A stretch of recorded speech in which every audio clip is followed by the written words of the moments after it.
I said, get out, Marcus. The words landed like a closed fist. Marcus Delaney stood in the doorway of the master bedroom he'd shared with his wife for 11 years, a duffel bag dangling from one hand and a look of disbelief carved into his face. The bedroom smelled like her perfume, Chanel No. 5, the kind he saved up for every Christmas. And the cruelty of that scent in this moment was something he would not forget for a long time. Diane. I said, get out, Marcus. I'm not asking again. She didn't look at him. She was folding clothes, his clothes, placing them in a black trash bag with the calm efficiency of a woman who had rehearsed this moment 100 times in her head. Her edges were freshly done. Her nails were painted. She gotten dressed up to throw him out. This is my house. My name is on that deed. She turned then, and the look in her eyes was worse than anger. It was satisfaction. She smiled barely. I filed Wednesday. The lawyer says you have 72 hours. Marcus stood very still. Outside, Atlanta traffic hummed through the windows like nothing was happening. Like the world didn't care that a man was being gutted in his own home on a Tuesday afternoon. But what happened next, what he found in that duffel bag 3 weeks later, would change everything.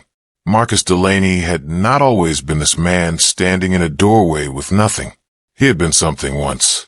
Born and raised in the West End neighborhood of Atlanta, Georgia, the youngest of 3 boys raised by a single mother named Gloria, who worked double shifts at Piedmont Hospital and still made sure there was hot food on the table by 7. Marcus had inherited her discipline and his father's hands. Big, capable, built for making things.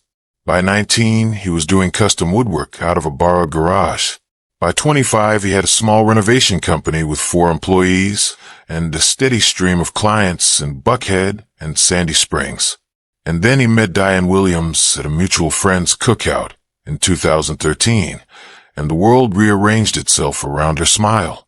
Diane was beautiful in the specific way that made men lose their bearings. Sharp cheekbones, warm brown eyes that laughed before her mouth did, a voice that went low and smooth when she was telling a story. She was a pharmaceutical sales rep, drove a company Lexus, wore silk blouses on weekdays. Marcus felt rough around the edges whenever he was with her, but she always said that was exactly what she loved. "You're real," she told him early on, pressing a hand to his chest. "Everyone else in my life is performance. You're real." He believed her. He built a life around believing her. They married in 2015, bought a 4-bedroom house in Cascade Heights, had a daughter, Amara, who came into the world with her mother's cheekbones and her father's eyes. Life was not perfect. Money got tight when his construction company hit a slow stretch in 2019, and then the pandemic arrived in 2020 like a demolition crew and leveled what was left of his client base. By 2021, Marcus had let all 4 employees go. By 2022, he was doing small solo jobs, decks, fences, bathroom renovations, barely enough to contribute to the household. Diane had taken over the mortgage, then the car payment, then the groceries.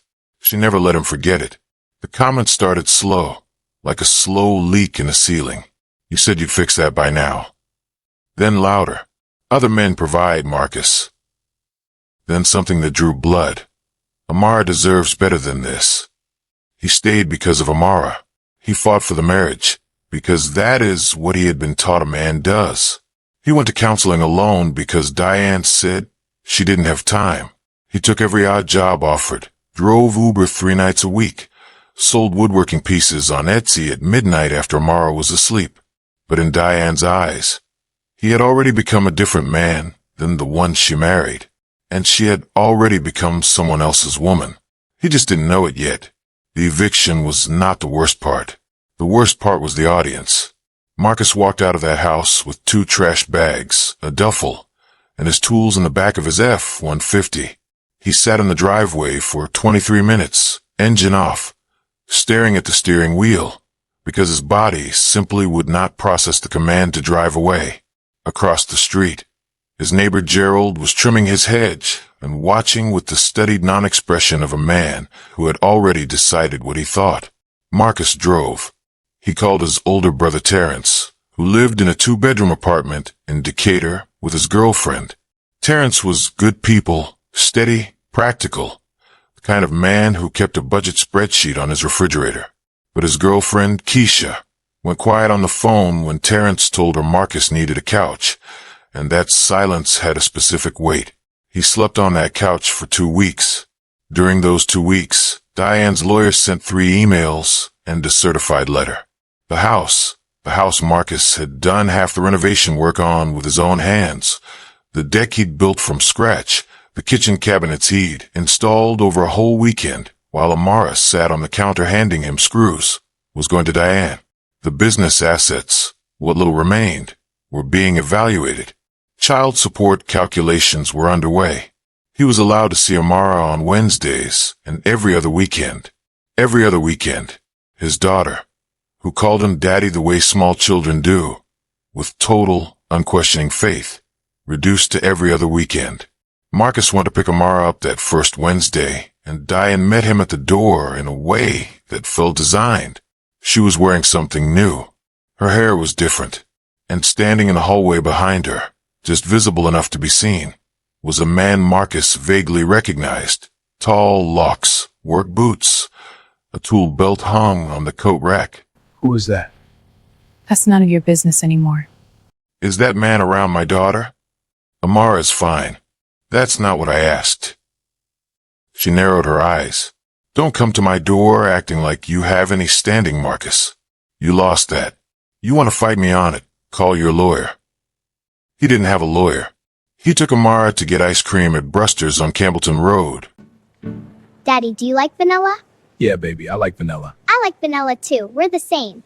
And watched his 6-year-old daughter eat a vanilla cone with the seriousness that almost made him laugh. Except nothing was funny. When he dropped her back off, she clung to his neck longer than usual. He held her until Diane appeared at the door.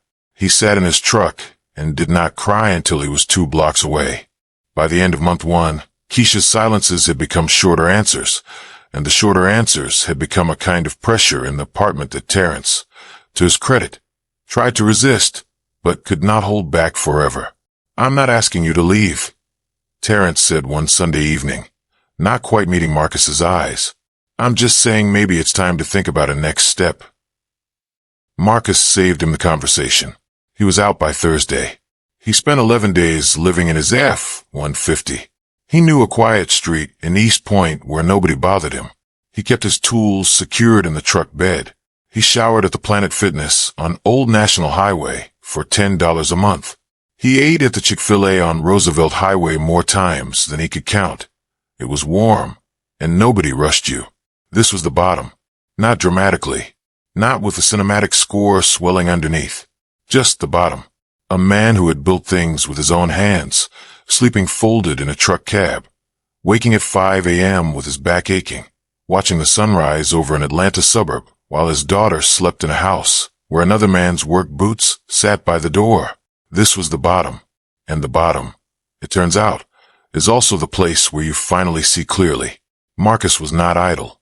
Even in the truck, even at his lowest, his hands needed to work. It was not ambition in those early weeks. It was just survival instinct, muscle memory. He picked up a cash job from a man named Raymond who needed his bathroom floor retiled. Raymond paid him $400 on a Friday afternoon and shook his hand and said, "Where'd you learn to lay tile like that?" "My grandfather," Marcus said, "laid floors his whole life." Raymond looked at the floor, then at Marcus, then at the truck parked at the curb. "You sleeping in there?" A pause. Marcus could feel the pride rear up inside him like it always did, the thing that made him want to say, "No, man, I'm fine." And then he thought about Amara, and the pride sat back down. For now, Raymond's wife made him a plate of food and let him use their guest bathroom to shower before he left. That was November. By December, Marcus had done 7 jobs, 2 floors, a deck repair, a fence, 2 bathroom vanities, a full kitchen cabinet installation. He was saving cash, every dollar, sleeping in the truck to avoid spending money on rent.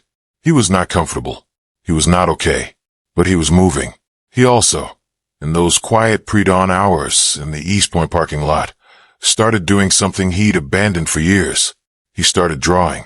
Marcus had always been able to draw, not just blueprints and sketches for construction jobs, but real drawings. Detailed, architectural, precise drawings of spaces and interiors. He'd taken 2 years of drafting at Atlanta Technical College before dropping out to start his business.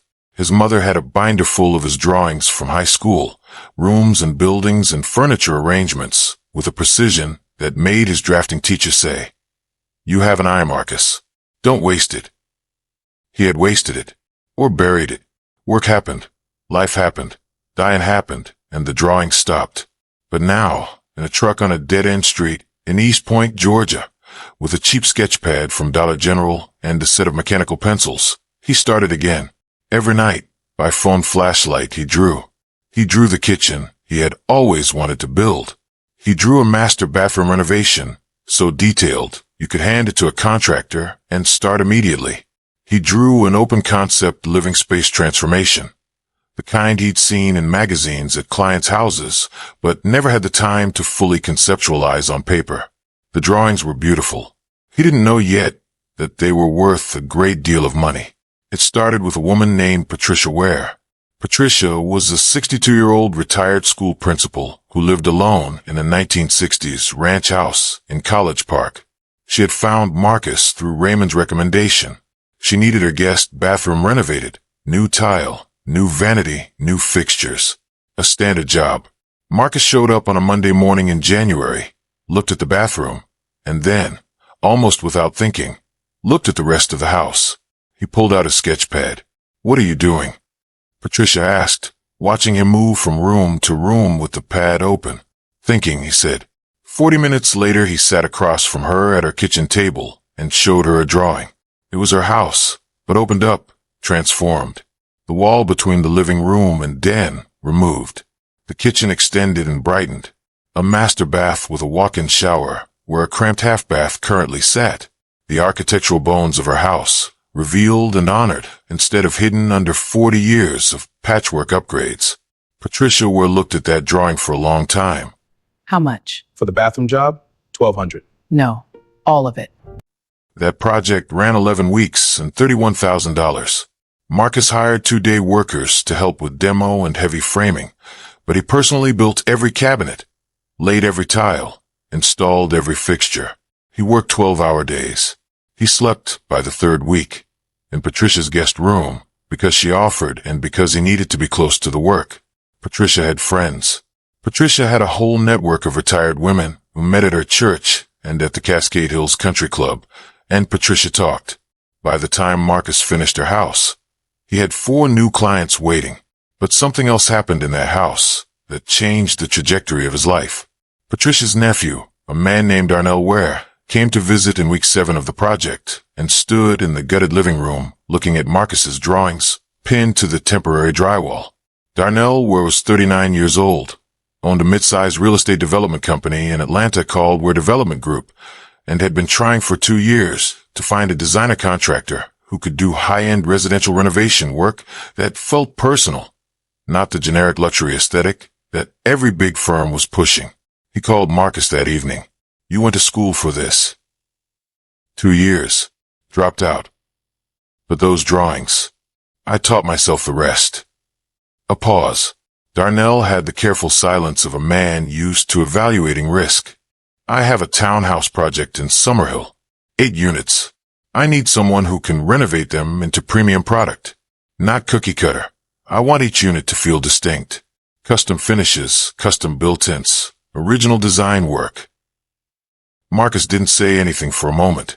The number of zeros in a project like that was doing math in his head. "I'd need a contract and a 30% deposit," Marcus said, steady, like he had done this 100 times. "Send me a proposal." And just like that, the door cracked open. Marcus worked the Summerhill project for 7 months. He registered a new LLC, Delaney Design Plus Build. He hired 4 people. 2 skilled carpenters he knew from his old days. One young tile setter named Deshaun, who was the fastest worker he'd ever seen, and a project manager named Kezia, who had a background in interior design and a 6th sense for logistics. He rented a small office space in the West End, right back in the neighborhood where he grew up, and set up his drafting table by the window. Each of the 8 townhouses got its own drawing, its own design language.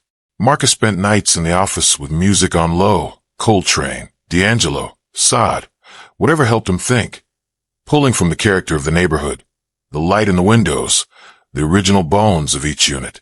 He pulled from things he'd seen his whole life. The woodwork in his grandmother's church, the tile patterns of his mother's kitchen, the deep earth tones of the West End's historic homes. The results were extraordinary. Darnell were sold all 8 units before the last one was finished. Buyers were investors, young professionals, people who had seen the listing photos and showed up saying, "I need to see this in person." 2 of them hired Marcus on the spot for private residential projects. An Atlanta lifestyle blog called Amber and Stone published a feature. Then a larger piece ran in Atlanta magazine, The Contractor Who Designs Like an Artist. The photograph showed Marcus at his drafting table, pencil in hand, the West End neighborhood visible through the window behind him. His phone did not stop ringing for 3 weeks. He moved out of Patricia, where his guest room, and into a loft apartment in Summerhill, one of the units from the project, which Darnell let him lease at cost as a thank you. He signed a lease on a proper office space. He hired 3 more people. He bought a new truck, a black GMC Sierra loaded, paid cash. He paid off the child support arrears in a single payment and called his lawyer. He had a lawyer now to begin formal custody modification proceedings. But more than any of it, what changed was something in his posture, something in the way he moved through rooms. He had been broken down to the foundation, and in rebuilding, he had discovered what the foundation was actually made of. It was made of something she never understood. He called his mother one Sunday evening from the loft and told her everything. Gloria Delaney listened without interrupting, the way she always had, the way she listened through closed doors when she was exhausted from a double shift and he was a teenage boy in the kitchen at midnight, unable to sleep. When he finished, she was quiet for a moment. "Baby," she said finally, "you know the oak tree in front of our old house on Lucille Avenue? The one you used to climb? Yeah, when you were little you asked me why it grew so slow. You remember what I told you?" He smiled. Slow roots grow deep. Slow roots grow deep. He did not plan the encounter. The city simply arranged it, as Atlanta sometimes does. A town that is large enough to lose yourself in, but small enough that the past finds you anyway. It was a Saturday afternoon in late September. Marcus was at the grand opening of a design showroom in Ponce City Market. A client had asked him to attend, as Delaney Design plus Build had done the build-out. The showroom was full of Atlanta's design and real estate crowd. Architects, developers, interior designers, people who knew what things cost and spent accordingly. Marcus was standing near a custom walnut credenza he had built, one of 3 pieces in the room, when he heard a familiar laugh. He turned. Diane was there. She looked good, because she always looked good. That had never been the issue. She was in a green dress, heels, the Chanel. The man beside her, tall with locks, was the same one Marcus had seen in the hallway that Wednesday evening. He was wearing a blazer that looked like it hurt to put on. They were holding champagne, moving through the crowd with the ease of people who believed they belonged everywhere. She saw Marcus before he could decide whether to move. For one full second, half a breath, something crossed her face. It was quick, and she controlled it quickly, but Marcus caught it. Recognition. Recalibration, confusion, because the man she was looking at was not the man she had put in trash bags on a Tuesday afternoon. This man wore a tailored navy linen shirt, custom-made, the kind his new tailor on Peachtree pressed and prepared. He was carrying himself differently, shoulders back, quiet, the specific stillness of someone who did not need anything from the room, and the crowd was moving around him in a particular way. The way crowds move around people they recognize as someone. She walked toward him. Of course she did. Marcus. Diane. A pause. Her eyes moved, quickly, involuntarily, to the credenza behind him, to the small placard that read Custom Furniture by Delaney Design plus Build. This is your piece. Several of them. She nodded slowly, recalibrating again. You've been. This looks incredible. Thank you. She was waiting for him to ask about her, to fill the silence, to perform the old dynamic. He didn't. Her companion extended a hand. I'm Devin. Marcus shook it. Marcus Delaney. Devin's face changed. Delaney Design plus Build? Man, I was trying to get your people to bid on my project in Midtown. Your team's booked solid. 8 months out, Marcus said. Leave your card with my project manager. Devin laughed, genuinely, and turned to Diane with an expression that contained something complicated. Diane was watching Marcus with an expression he had never seen on her before. It took him a moment to identify it. She was trying to find a man she had discarded. He was not there. How's Amara? She's great. She's with me this weekend. Actually, I need to get back to her. Right. A pause. Something working behind her eyes. You're doing well. I am. He said it simply. No edge, no performance, no invitation. He looked at her one final moment. This woman who had folded his life into trash bags, and felt something he hadn't expected to feel. Nothing. Not anger. Not longing. Not the desire to win or wound or be understood. Just nothing. Clean and final. Like a room after everything unnecessary has been removed. Take care of yourself, Diane. He walked away, and he did not look back. Amara was at his mother's house when he got back, sitting at Gloria's kitchen table with the sketch pad. She was drawing a house. Marcus stood in the doorway for a moment, watching. His daughter, 7 years old now, a gap where her 2 front teeth used to be, was bent over the paper with utter concentration, her tongue at the corner of her mouth, the way she looked when something mattered. What are you building? He asked. She looked up. Her whole face opened. Daddy. She held up the drawing. A house with a very large front porch, crayon trees on both sides, a sun in the corner the way children always draw suns. It's our house. When we get our house. Marcus crossed the kitchen. He sat down next to her. He looked at the drawing. The big porch, the crayon trees. You want a porch?